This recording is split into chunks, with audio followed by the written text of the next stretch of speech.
Oh, hey everybody, welcome to the Man Alone solo role-playing YouTube channel. Today, we are going to have to start not with a rip-roaring fun tabletop role-playing game, but we're going to have to start, and I don't want to hear any groaning or complaining, but we have to get this down to really get the whole video here. We're going to have to do a quick German lesson, okay? So one of my favorite essays by Freud is called Das Unheimliche. And the reason I like it is because what he tries to describe, he really zeroes in on a single concept in this essay. And he also does something that I absolutely love, which is when somebody, well, I guess when a word is sort of deconstructed etymologically, and then the deconstruction of the word reveals something new about the concept that the word refers to. So it's almost like the word has hidden meaning in it. We have to break it open.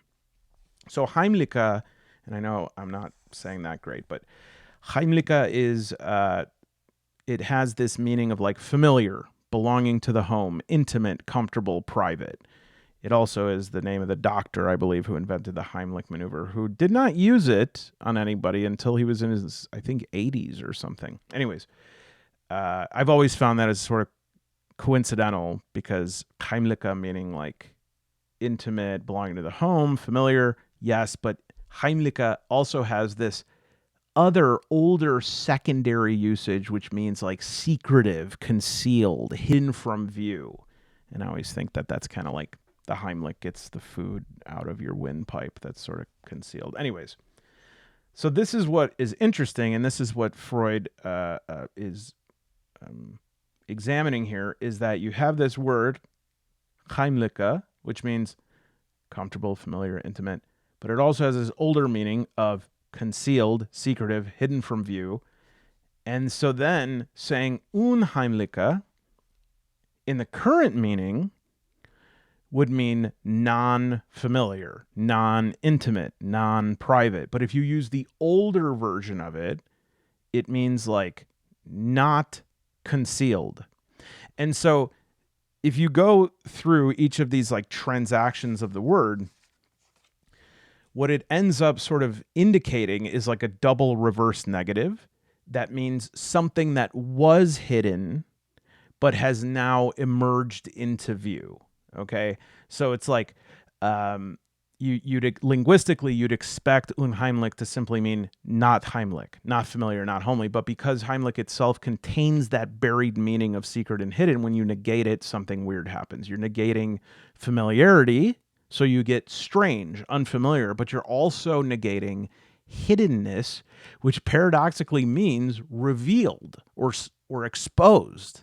Okay, so the I guess if you're not following, that's okay, because it's one of those essays you have to read a couple times anyways, and I don't think I'm doing it justice. But the key insight here is that unheimlich doesn't just mean unfamiliar, it means the secret familiar, the hidden made visible, the return of that hidden, or if we want to talk in Freudian terms, the return of the repressed, the collapse of concealment into exposure, the moment that something that is attempting to be hidden has suddenly been brought into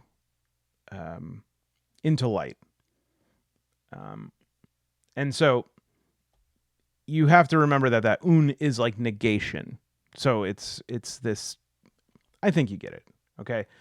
I think a word that I think is similar might be maybe.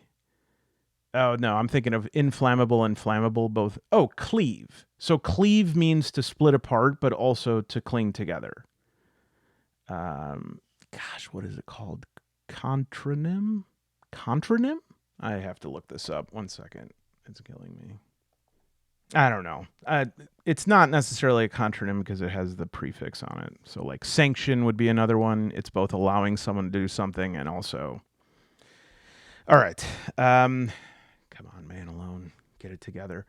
So yeah, Freud loved this because it mirrored the process of repression, which is like you try to push down unconscious desires, you hide them away, Heimliche, you conceal them, but then they invariably resurface in these uncanny forms. And that is really the word that he explores. And I love this because uncanny is a word that I got before I got it. Like I knew what it mean. And to this day, I sort of like don't fully understand it. Like when somebody talks about the uncanny valley, I can explain that to you. You know, it's where something artificial comes very close to resembling something organic, but then misses. It gets too close without hitting the mark, and you start to have this sense of revulsion. So I can explain that more or less, but like I sometimes lose the meaning of uncanny in my head.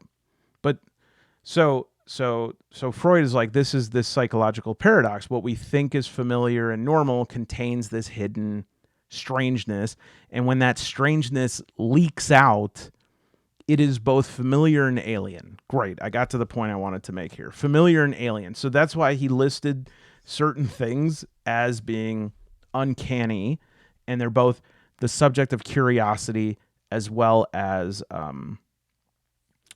revulsion or fear. And so it'd be like dolls. What is it called when people are doppelgangers, right? Mannequins that are a bit too human but not human enough. Deja vu, right? A situation that is very familiar but not quite. And then the one I want to talk about in terms of this video is liminal spaces. It's familiarity turned strange. Okay. And or I guess you'd say strangeness emerging from the familiar. You know, something that on the surface everything is fine, but there's something about it that's off, and because of that, it's not okay. So the video I wanted, it turns out I didn't want it. I was probably repressing it. But the video I thought I was making was going to be about liminal horror investigators or this mortal coil. In the last video I made, which was the first episode of Man Alone After Dark, the RPG talk show that I'm trying to boot up here. It didn't get a lot of views, but I think it's because my thumbnail kind of sucked. But check that out. But what derailed me from making a good, productive contribution to the RPG video explanation community is that I was very happy that Goblin Archives, the author of this, really understands liminality, because now, you know, we talk about these liminal spaces, and yeah, so like here's some of these. If you ever gone on a discussion board, Reddit, online, that have these like liminal spaces, and liminal spaces, you know, I guess the technical definition would be a space that seems to be an interstitial space, a back room that emerges from nowhere and goes to nowhere. It might go on forever. It might exist. It might not exist. It might exist, but not in this plane of existence. There's a certain anxiety that it provokes, but at the same time, there's nothing in it that is anxiety provoking. And the fact that you are made anxious without a trigger for that anxiety is in itself anxiety inducing. But having been somebody who enjoyed looking at like liminal spaces online for a while, and then was like, I don't know if we're still doing liminal spaces here or if we're just showing like weird spaces, it was nice to see a good understanding of liminality in and of itself, because for me, liminality is an important term, not in terms of like bathrooms in grade schools or whatever are posted on these message boards. But I first understood liminal as the transition point between adolescence and adulthood. I encountered it with this. What is his first name? That's okay. I don't need his first name. I just keep going. Turner, who wrote about this liminality in which we are unstuck or unmoored from our adolescence, and the structures of that and the responsibilities of that and the worldview of that, but we haven't quite like booted up adulthood yet. And so we're in this untethered middle space. And this is where true individuation occurs, in this liminal space. And this decides a lot of stuff. And so, anyways, liminality of characters. Investigators embark on a process of change as a direct result of the horrors they are forced to grapple with. This is key. It is change. Liminality is about change. It's about transition. This transition from normality to the weird is the main function of liminal horror's core design. Exposure to monsters, stress, fallout, and being forced to make increasingly difficult choices result in investigators who may or may not survive, but will undoubtedly be changed through play. And so immediately I was like, awesome. What a great definition. And then I started thinking about Turner. I have to look up his first name because every time I say Turner without a first name, I think of the movie Turner and Hooch with Tom Hanks. Please hold. All right, we got it. And this is actually good that I looked this up because I remember the names of the three parts. Okay, so Victor Turner was either a sociologist or an anthropologist who basically this term that I was extremely fixated on in my undergrad. I did my senior thesis on this, but it was on rites of passage, and I was very interested in this for my work, specifically for men. And basically my working premise, which is still something, well, it's not even a theory for me, I absolutely know it's true, is that we are absolutely losing rites of passage for young men in society. There is nothing to indicate to them anymore that they are adults. And so they come up with their rites of passage on their own, and teenage boys suck at coming up with good rites of passage. And so it usually means they're going to be get in physical fights, do things that are dangerous, lose their virginity, make lots of money, steal stuff. Like, there's no formalized rites of passage anymore, which is extremely important for men, because we don't necessarily have a profound monthly biological change that occurs to signify that we have come of age. And so it used to be this very important community process where all the men came and were like, hey, we are evaluating you to see if we can recognize you as a man. And that has been almost completely eliminated, but that's not what this video is about. Turner was interested in this, okay? But he built on it with this concept of liminality. So he used the rites of passage that another, of course, Arnold van Gennep. Arnold van Gennep did a lot of work before this in like the late 1800s, early 1900s.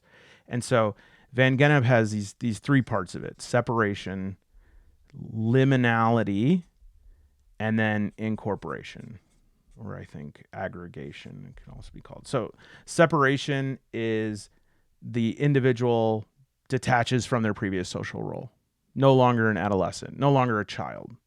Okay. Incorporation is where they are integrated into society with this new status, but liminality is this in between. Right? It's in between these two things. They're no longer what they were, but they are no longer what they will be.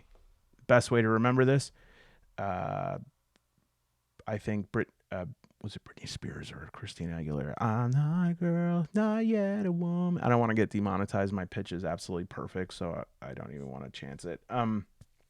So Turner is expressly interested in this liminality, okay? And limen is Latin for line, right? It's a line between two things, but as we know, you cannot have you cannot create a line that is actually a line, because lines have no thickness, right? And so a line is space, right? It's a very small amount of space, but it is space, right? And so this space right here, Turner is very interested in. And he called it, and this is where I got this word put into my vocabulary as a young man, and I have used it so many times, and it never has the effect I want, which is that like people are delighted by it. But he says that liminality is one who is betwixt and between, neither here nor there, betwixt and between. Okay. And a liminal person, okay, a person who is in this state of liminality. Need some more index cards here. I really love this, actually. This is another awesome word that he uses, is a passenger. All right. So the passenger is, they're called this because they can't drive across this line on their own. They need somebody who's already here to like endorse them, sanction them to come across, and they sort of cross with them. They say you're a passenger or a neophyte. All right. And Turner was like, this is the most powerful phase. This is where all of it is the most fertile in terms of individuation, self-actualization. And what's interesting about this time, and what I was very interested in, I've mentioned this in some of my videos, is there has to be almost a transgression in order to grow. And so the transgression is not necessarily like a transgression against the law. It's a transgression against the laws and rules that a person lived by previously. They then transgress against that. And what's hard about that is, well, damn, it's like one of the hardest things. I mean, think about it. Think about like the rules you live by. And then somebody says, if you want to move to the next stage, you have to violate those rules, right? If you're a person who has saved money your whole life and somebody's like, well, now you got to spend it, spend all of it, spend it recklessly, you'd have a hard time with that. If somebody said, oh, you know what? You should be, say you're a person who is very passive and you're like, yeah, if you want to get to this next stage, you got to be aggressive. You got to confront somebody. That's terrifying. You know, we are the way that we are because it's the way that we have learned to keep ourselves safe from like sort of the horror of the world. And so when you're a passenger, this person, whoever is pulling you across, is like, hey, you got to do this thing that doesn't feel like it's a thing you should do. You have to transgress against the model that you have set for yourself. You are betwixt and between, right?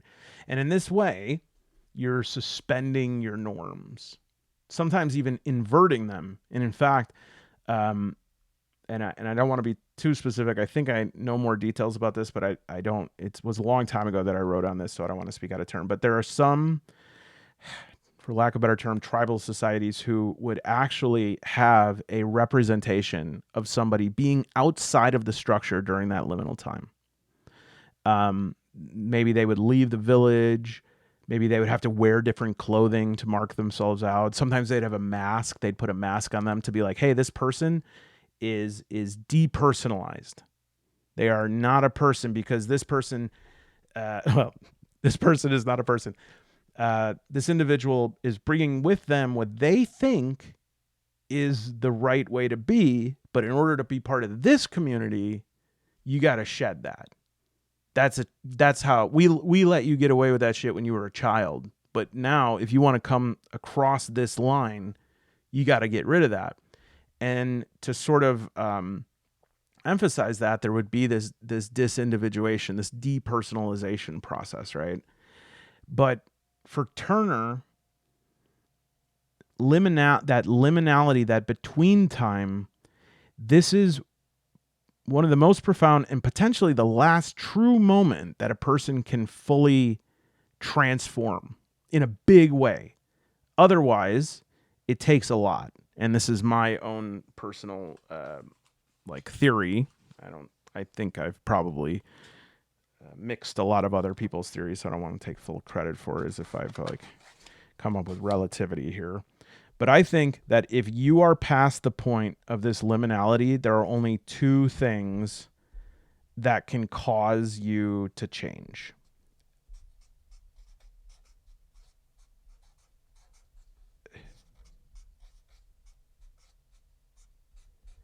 Trauma or grief? I would say, yeah, I think there's probably a third one when you get an anti-snowman comment or Jeremy Titus.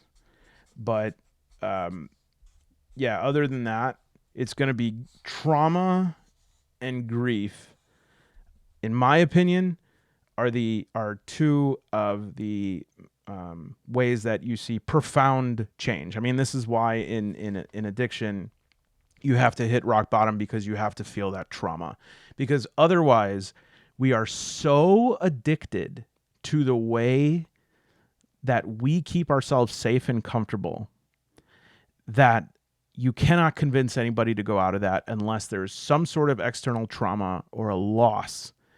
And yes, I suppose there's a number three of like repeated, dedicated change of habit. But if anyone's gone through that, and I have gone through that, where I had to change a habit that was so well worn in my head, it is like on aggregate, I think it's like trauma.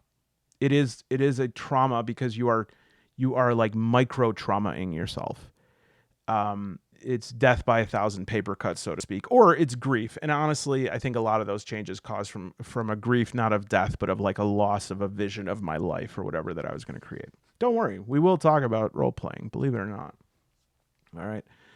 So yeah, the other point of this depersonalization is to like humble this person. It's basically like a community sponsored, you're not shit. You're nothing. You think you know how to be, and this was really important. This is actually important. And I think that some of you might be watching this and saying, that's terrible. Depersonalization, the individual is so important. Well, that's because you have like a 2025 Western value system. For tribes, and what I'm speaking about is groups of people, communities that live via subsistence and must engage in collaborative efforts in order to secure water, food, safety, warmth. For those people, you can have your own personality, okay, but you can't do your own thing.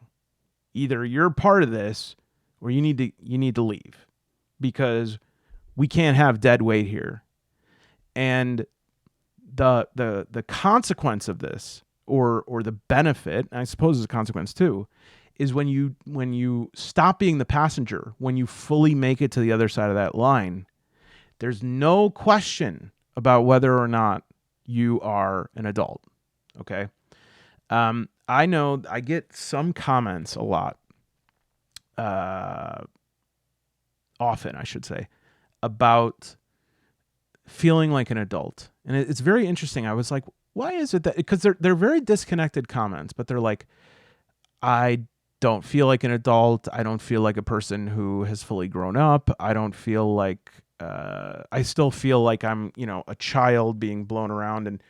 And first of all, if you're feeling that way, that's okay, because remember that it's not something that's on offer much anymore. Like mentorship, where do you get that from? You go, what do you make a post on Nextdoor asking if somebody could be your mentor?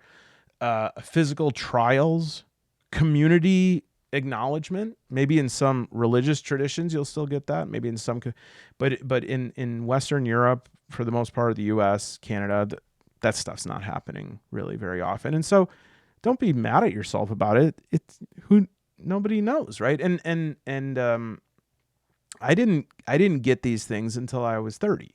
All right. And so I think that if you've been through this, though, if you could identify a time in the past when you felt like, and I'll just speak for myself, like from the men's perspective, you felt like a boy at a point, and you did, like, I remember being like, I am a boy.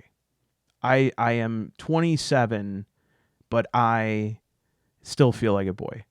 And I remember that, and now I'm a man, and I think about what did it for me, like what actually did it. And for me, it was actually the consequences of my addiction, which is why, that is what we talk about with like grace, is that was a gift. I didn't deserve it. But it took total collapse of the whole corporation, Man Alone Corp, Malone Corp, in order for me to pass that threshold. It really shouldn't be like that. We should have more people supporting people across that liminal space rather than having to like, have a cirrhotic liver. And so, I think that this individuation is really the thing that we are looking for. This individuation, this place where you know that your thoughts are your own. Okay, which is kind of like a little bit paradoxical, according to what I said about like being an individual and doing it for the community. Being part of the community and being a constructive part of the community, that requires you to make that choice. Nobody is going to make you. You can get the hell out of here. You can go. I mean, think about like Rumspringer for Mennonites. It's like, hey, you can, if you like that world, go to that world, right? And I think that today, individuation and having your own thoughts is harder than ever. And again, I know I don't want to keep beating on the same drum, because I do realize in some ways it's a bit of a hypocrisy, although I don't fully see it that way. I think YouTube, again, I interact with YouTube very much differently than I did Twitter, Facebook, Instagram, all that stuff. I don't feel the madness that I felt on there. But if you would have asked me when I was in that whole milieu of checking my feeds and posting and having anxiety and writing a status and hiding it from specific people so people didn't know that I was, and I didn't answer a phone call from somebody, so I can't post a status because if I do, they'll know that I'm ignoring all that stuff. When I finally unyoked all of that, I cannot tell you how different my mind was. And to finish the first part, at the time that I was embroiled in all that, if you said, do you have your own thoughts? Do you think for yourself? I'd have been like, yeah, absolutely. Have you not read like some of the stuff I've put? I have stuff up on all these websites, and have you read my Medium? I have so many good thoughts. Bullshit. I had nothing. I had anxieties, and I had diplomatic responses in an attempt to abate anxiety, to conform to expectation of people who did not care about me, did not know me, actively like loathed me in some cases, especially as my addiction got worse. And it was a PR system. But part of that, and part of the tragedy of recovery, is like, what sickness looks like.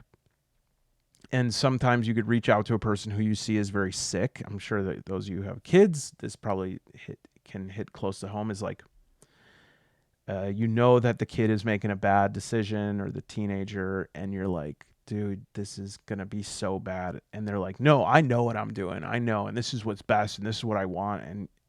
And just the desperation of being like, okay, and there was no way I own my own thoughts.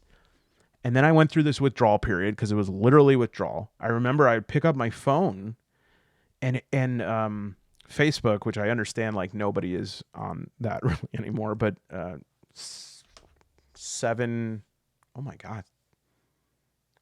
9 years ago, I quit all that.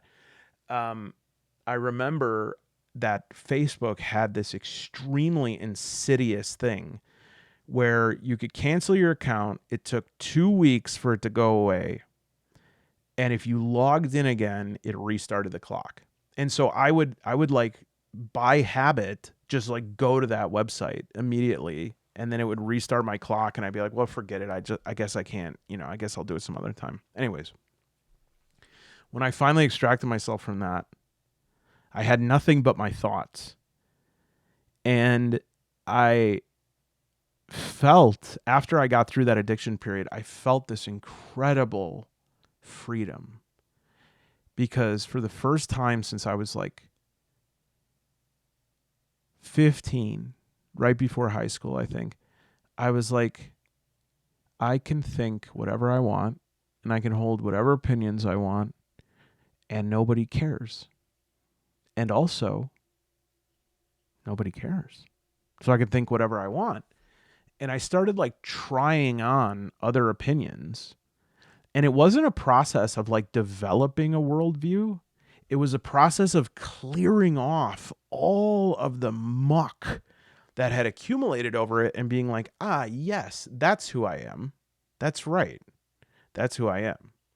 And so the horror of that, I would say, is very real. And one of the reasons why I think these liminal spaces are so popular is because we feel, just like Freud says, when we see something that is uncanny, we feel curious as well as disgusted. We feel like we're seeing something familiar and alien. And when we look at these liminal spaces, it does feel like any of these spaces, if you were walking, down second row 1, 2, right, that hallway from Medium next to Trash Mag. If you were walking that hallway, like as you're going somewhere to work or something, you wouldn't necessarily clock it as liminal because you'd hear people's voices behind you. You'd have some sort of objective. But just looking at that, it very much taps into a broad social anxiety, which is we don't know where we came from and we don't know where we're going, because there has been a tremendous social project to destabilize and destroy like meaning. Meaning is structures of meaning are lies. Nothing means anything.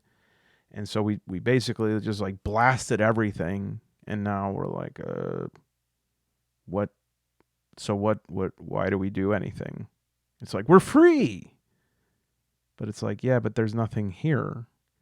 And I think that the moral landscape of this world looks like a liminal space, because we're just like, hey, we finally got rid of all these old narratives that they were just deceiving people, and now we can do anything, and we are in like a hallway.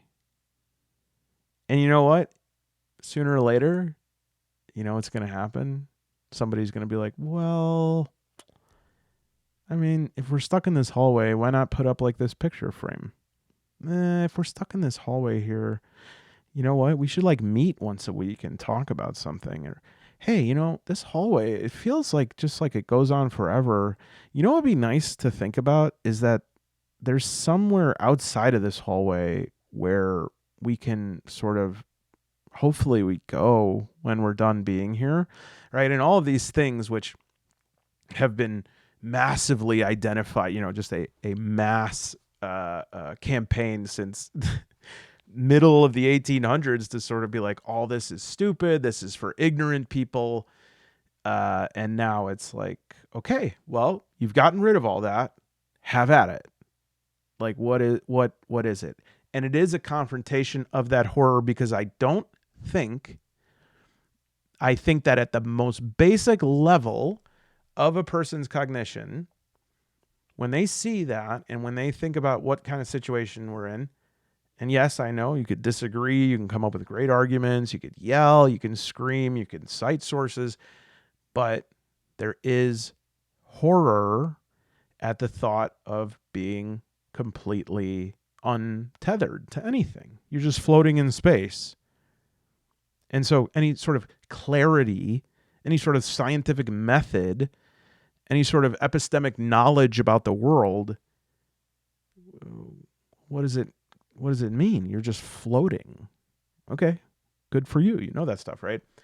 Okay, let's recalibrate here because I'm literally untethered in what I'm talking about here. I was actually going somewhere with this, right? So we talked about Turner. Now let's talk about Hooch. Is everyone familiar with Turner Hooch? Look that up if you don't know it. It's one of the greatest movies of all time. All right. So Robert Keegan, I know there's 2 books that he has that are popular. The only one that I have read the whole thing of is Evolving Self.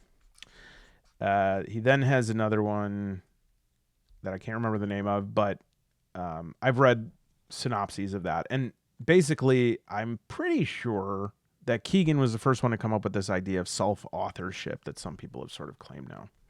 Self-authorship. And the reason I was bringing all that up is because Keegan says that this period that Turner would identify as this like liminality is this transition when it goes well, is this transition from a socialized mind to a self-authoring mind. And the self-authoring mind is one that creates its own belief systems, and if it believes in something, then that is proof enough. Like there's no need to justify beliefs. It's like, well, this is what I believe in. You could be critical of things, even if other people are credulous. You could be like, well, I don't believe in it. But when you have the socialized mind, your beliefs, your whole identity is just adopted from whoever you perceive as authority figures, right? And so you want this self-authoring mind, and to get that, this liminal period, you have to go through this process of rejection, questioning, which eventually leads to a confrontation with norms, with that transgression that I talked about. And to be able to do this, you need to have the space to do this, and you need to be able to have oddly enough, maybe a liminal space in which to do that. And in my opinion, there is next to none that we have. Almost every domain of public life and increasingly private life in the West is either commodified, monitored, or it is non-privatized. So that's to say, for instance, like the notion of being punished for something at school, like when you were in school, for something you did outside of school that had nothing to do with school, is a relatively new phenomenon. I mean, the entire like college experience is completely different than it used to be. Right? Like we take it as fact that when you go to college, you live in a dorm, there's programming, there's all these like staff members and everything like that. It wasn't always like that because people used to go to college and it was like, hi, I am an adult. And so I'll figure out where to live and I'll figure out what to do with my time. And if I do something outside of class, well, not only is it not something I need to answer for here, but I don't even see why you should know about it. But this encroachment is nearly complete. Like it's all wrapped up into this like weird surveillance, human resources, nanny state now. And because of that, there is very little space for people to do a core task of individuation, which is experimentation, and to separate oneself from the socialized mind to begin creating your own conclusions. You can't do that because, I mean, one of the things that like it just kills me is when people find stuff from like 15 years ago that somebody wrote online and they punish them for that. It's like, how I truly believe, like, there are very few things that I would assign this word to, but that is like as close as you can get to evil, simply because everyone understands the folly of youth. Everyone who is an adult. And so to go back to that and say, oh, well, this person obviously showed their cards and how terrible they are when they were 14, right? It's just unconscionable to me, right? But that is what 14-year-olds deal with now, is they have this thought that I never had when I was 14, which is I better be careful what I say because it could be recorded. It could be filmed, it could be screenshotted, it could be put into an algorithm. That is really, really dangerous in terms of self-authorship. How can you possibly try on different theories? And what's funny about this is the pressure to conform, depending on where you live, to conform with the socialized mind around you often causes either mindless drone following of the prevailing paradigm of thought, or it creates exactly the opposite. It creates like somebody who is just going to take the automatically opposite stance because they hate you for telling them how to think. I mean, I hate to beat up on it, but I went to Catholic school. I cannot tell you, how many people I know got out of Catholic school and immediately were like, I don't want to believe in this stuff anymore. You need to go through adolescence and you need to go through this liminality in order to emerge as an adult. And I know that everyone, not even helicopter parents, all these helicopter adults are very nervous that new people being born and being raised and being turned into adults are not going to share their preferences and their thoughts. But here's the thing. You have no control over it. And the more control you attempt to exert over it, the more likely it is that it will not go in your favor. It's sort of like, I'm sure I've used this metaphor before because I use it with everything all the time, but it's like tennis. If this person rushes up to the net, this person's going to hang back because they're like, whoa, whoa, whoa, I don't want to get caught by getting something smashed right in my face. If this person hangs back, this person's going to come up to try and, they're there to have an advantageous positioning with this person who's hanging back, right? And so when you charge the net on somebody about their ideology when they're 15, they might agree with you if they're already a midwit, or they're going to hate you because they can tell that you are trying to control them. And so we used to understand that this time period of adolescence was sacrosanct and that it was okay, with certain exceptions. Can't go on like a murder spree, but you, or what do you say on YouTube? You can't go on an unaliving spree. you have to, you have to allow that. You have to allow that because if you don't allow that, the person is going to run to structures of socialization. If you want to see in a remarkable way, and it's a little bit oversimplified, but there's a documentary as well as a book by Angela Nagel called "Kill All Normies," and it talks about this sort of two sides of like Discord, not Discord, Tumblr and 4chan, and how like this push into 4chan is based on like actually people trying to get people to agree with them and then exerting all these purity testing rituals on them until these people are like, well, these people hate me, so I'm going to go to the opposite side of things so at least I can get some lulz and some keks.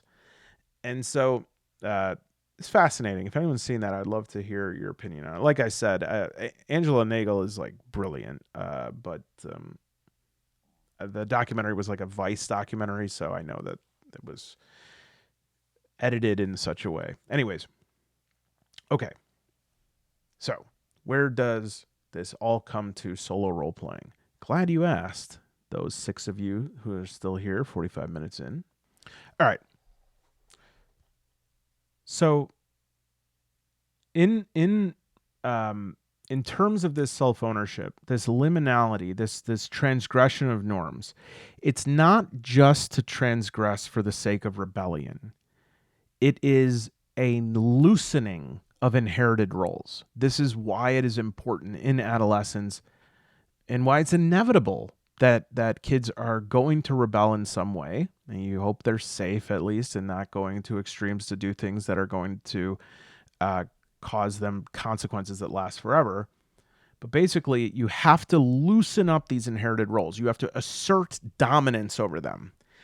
And because teenagers are the dumbest, scientifically speaking, the dumbest people of all time, myself included when I was a teenager, the subtlety is not usually the strategy, right? And so to transgress against norms, it's very often like a juggernaut smash through walls, right? Well, I have to be home by curfew. Well, how about I run away from home for 3 weeks or whatever, right? But this kind of transgression, it loosens up these constructs, and if dealt with gracefully by parents and authority figures, it has often the Rumspringer effect, right? Which is, if you're Amish, you go out into the world, and if you ever seen, I don't know if it's still like this, but I saw a documentary many years ago where they were like, they went all in. They were doing ecstasy, and they were partying, and they were getting cozy with others. And by the end of it, they were like, I want to go home. I just want to go back home. I don't, and that was it. That was, they made the choice to go back home. They had complete freedom and they chose to go back home. And, you have this liminality as this place of pure possibility. You need to loosen that inherited role because it's kind of like they're going out there. Just picture a little kid like walking a little bit further than they should ahead, and they look back to kind of challenge and be like, I don't need to stay near you. I can walk all this. And the parent goes, okay, yeah, go ahead. And then the kid's like, wait, no, I didn't mean it, right? There is this shirking off of those old responsibilities, and then being able to, because you're an adult and because it makes sense, because we know what we're doing. For most of the time, they say, you know what? I want to be part of this. I want to be part of this community, right? I don't want to keep doing this. I don't need to do this anymore. I can do it. I'm able to. I showed that I'm able to. I'm able to choose to do it if I want, but I don't want to. And in that, suddenly someone makes a decision and they transfer into adulthood. All right. It's a transformational process. It's this disembedding. It's these the old structures fall away. I think Keegan called it a subject object shift. I'm boring people to tears. All right. This is one of the greatest things I've ever looked at. I look at this sometimes and I just feel a thrill. This is from Perplexing Ruins. And I think it's just called Solo Sheets. And this one right here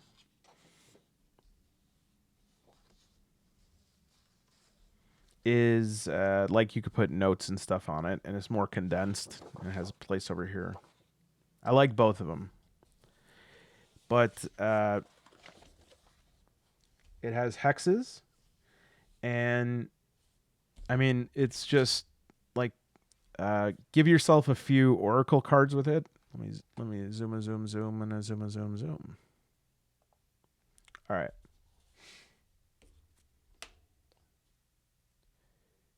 Ooh, some pretty ones here. All right. So first we have exploration die. So let's say we're going to from 0101 to 0201. We have explored. We have a 2. There's nothing there that we found, but we can see that this is 6. It is a wasteland.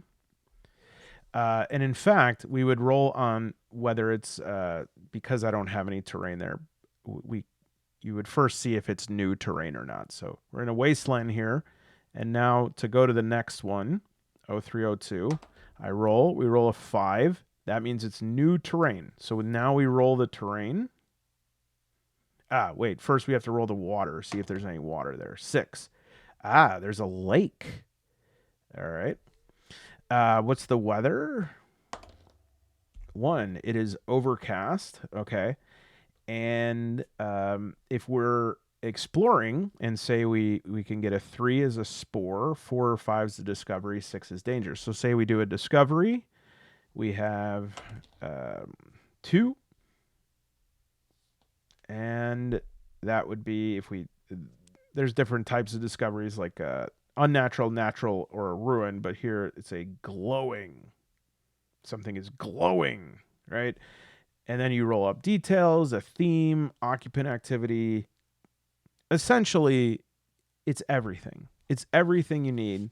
On the other side of the sheet is all of the different encounters of the, like a little mini bestiary, the different things you can find as encounters in grasslands, woods, hills, wastelands, depending on what you roll up. This is your solo engine oracle. This is on DriveThruRPG. I'll link it below. This is a way to generate quests. All right. And so, locate item from a wizard in a castle where you will face monsters and get a reward of a secret. Okay. And then opportunities for narrative shifts, mundane items, special items, naming for characters, and generator for settlements and stuff like that. Okay. This here is like pure possibility to me. It has, in the Jungian sense, not Freudian, in Jung's sense of like life force, it causes in me a libidinal drive. I feel life force when I look at this. I feel like I am about to create something. I feel like I'm about to discover something. I feel like I'm about to be part of something that's never existed before. And I'm so thrilled to have this sheet filled out. I'm thrilled. I can't wait to do it. Okay? It's pure potential. It's a realm of pure possibility. This is liminality. And in fact, even more so if these aren't here. Liminality. A realm of pure possibility. All right? I am disembedded from external authority. Old structures fall away. There's an internal system here, but it's not up and running. Although my phone is up and running and is beeping. Now follow me here. Okay? What we have here is a place that is outside of normal structures. It is ambiguous. It is betwixt and between. Our old role of man alone sitting here at my desk, that role is gone. I'm now whatever I am here. Let's find out. What am I? 2, human. 4, soldier that carries a map fragment and is dirty, friendly, and mute. And my name is Drake Baynard. All right. Drake Baynard here. I'm now Drake Baynard, and that's my new role, but I haven't started yet. I'm going to start after this video. And soldier, I'm not anything like a soldier in life. So that's a role inversion. I'm experimenting with that. There was a time when I could talk about, boy, that's actually a good example. What if I went to work tomorrow and I said, "Hey everyone, I think I'm going to become a soldier. And I think I'm going to be dirty. I think I'm going to stop showering." How does everyone feel about that? See a raise of hands here. Um, and so I've suspended my ordinary role. I enter this game space. It has different logic, rules, expectations. I adopt a persona, a character. It's not me, but it is me. I'm projecting onto them, but I'm not identical. I'm operating outside of ordinary time and space. I'm in a fictional world where identity, outcomes, morality can be tested, bent, reformed. Solo role playing is already a ritualized liminal zone. Even if it's not ritualized in the anthropological sense, the moment I say I play, I've stepped across that threshold. I think Turner would agree with this. It's like this is a liminal space. Now, is it as good as, I don't know, standing on top of a raised platform for 3 days until the men of the tribe tell me to no, of course not. But we must find spaces of hope. We must find them. This world is getting increasingly cataloged. And it is very, very important that we start creating these other areas of self-definition, of self-discovery. And if you invest yourself enough, yes, I get it. It's not going to feel the same as like facing an enemy in World War II for me to be this soldier of Drake Baynard. But it is that in a small way. And there is something that can arise from that. And is it even possible if these things like grief and trauma, what if those don't have to be experienced all at once? What if you don't have to go through that? What if it can come by proxy? You know, I don't think that I'm going to lose Drake Baynard here by somebody, a kobold hitting me with a crit. I don't think I'm going to feel depressed for days. But if I sufficiently invest in this character and I really commit to it, and I decide that it means something, I will feel upset about that. Here's the other thing. I talk about this a lot, but I don't know if when I say it, I'm worried that like it just sounds like the next right words to say in whatever string of words I'm spouting. Your characters, and when you're solo playing, it is not fully divorced from you, right? There is an essence of you in there.